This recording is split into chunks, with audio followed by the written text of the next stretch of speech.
Hi, kindergarten. We're back again to find out what happens in Chapter 8 of Junie B. Jones is a Graduation Girl. After each chapter, let's summarize what happened the previous day using our Somebody Wanted, but so then graphic organizer. So somebody is Junie B. Jones. What did she want yesterday in the chapter? She wanted to hide those juice driblets, but she couldn't figure out how to do it. So she brainstormed after she saw Ollie's jammies with the purple polka dots and thought, I can hide them by drawing either purple polka dots, or I can infer that she is maybe going to make flowers, some kind of camouflage to hide it. Then she went to work with purple markers and her graduation gown. So let's see what happens today in Chapter 8, Getting Ready. I can make a prediction. What do you think she is getting ready for? I have a feeling it's her graduation, which is a very special day where we look our very best and we wear our special cap and gown in a very formal way, in a very formal event. So all of the children will have those pristine white gowns. And what will Junie B look like? Let's see what happens. Do you think she will get in trouble from Mom and Dad? What about from Mrs.? What if she can't participate in the graduation ceremony because she's not allowed, because she doesn't look the way that she is supposed to look in her specific cap and gown? So let's see what happens. Chapter 8, Getting Ready. Room 8 and Room 9 practice for graduation together. We practiced on the stage in the auditorium because the stage is where people get diplomas, of course. Mrs. showed everyone how to walk up the steps without tripping. She played music for us to march in with. And guess what? Room 9 marched better than Room 8, except Polly Allen Puffer kept bowing real silly, and Linny kept stepping on people's heels. Plus Shy William ran out of the auditorium and down the hall, and Gus Baloney had to chase him around the parking lot. After that, Principal talked to William a real long time. Plus also his mother was called in, I believe. I am not like William, I told Lucille and Grace. I am not even nervous of walking up on that stage hardly. Me neither, said that Grace.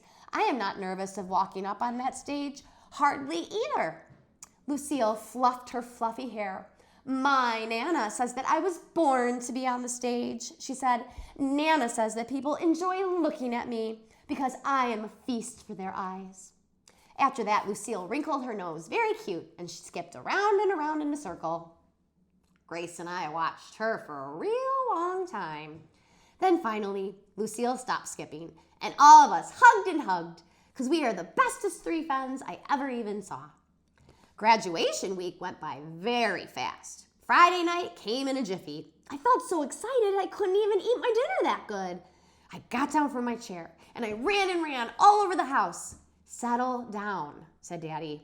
Settle down, said Mother. Settle down, I hollered. Then I laughed real loud, because I am a hoot, that's why. Finally, it was time to go. Mother got my graduation box off the top of the refrigerator. Uh-oh. I jumped up and down. Let me carry that, Mother. Please, please, please. I want to carry my box to Room 9 myself, because that's where all of us are getting dressed.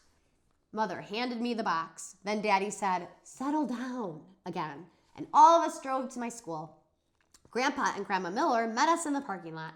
I hugged them hello. Then I zoomed to Room 9, speedy fast. And guess what? All of the children from morning and afternoon kindergarten were getting ready together. I ran through the door. It's me, people! It's Junie B. Jones! I am here for graduation! Lucille and Grace came rushing over. They were already wearing their caps and gowns, and they looked marvelous, I tell you. Hurry up, Junie B, said Lucille. Hurry up and put on your cap and gown. Our teacher is going to take a class picture. Yeah, said that Grace. Hurry, hurry. She quick grabbed my box away from me, and she took out my cap and gown. Grace did a gasp. Oh no, Junie B. What happened? She said. What happened to your cap and gown?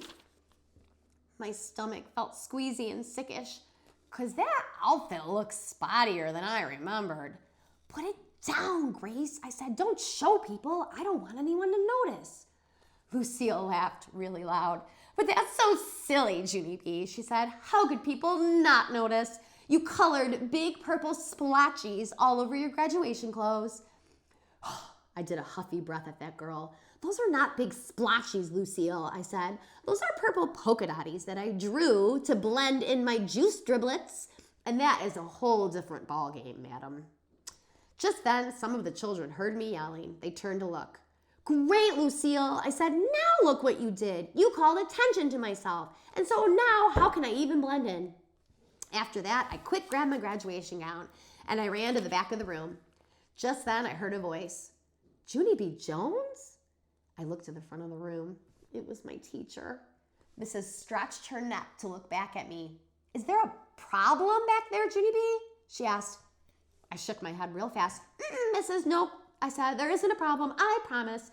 And so please do not come back here, and I mean it. Mrs. came back there, and what do you know? All of room 9 came with her. Mrs. took my cap and gown out of my hands. The children laughed and laughed at that thing. What kind of gown do you call that? Said Meanie Jim. I know, said Polly Ellen Puffer. It's the kind of gown that a clown would wear. Yeah, shouted Jim. It's a purple spotty clown gown. After that, the laughing got louder and louder. I put my hands over my ears to keep it out of my head. Then I tried to tell them about Raggedy Larry and the driblets and my purple-colored marker, but my nose started running very much, and I couldn't even talk that good. Finally, I started to cry, and guess what? Then nobody laughed anymore. So that's the end of chapter 8. Do you think she will cheer up? Maybe they have an extra gown somewhere in the office that they could give her. We'll see what happens. What do you predict is going to happen? We'll see. Talk to you later, kindergarten.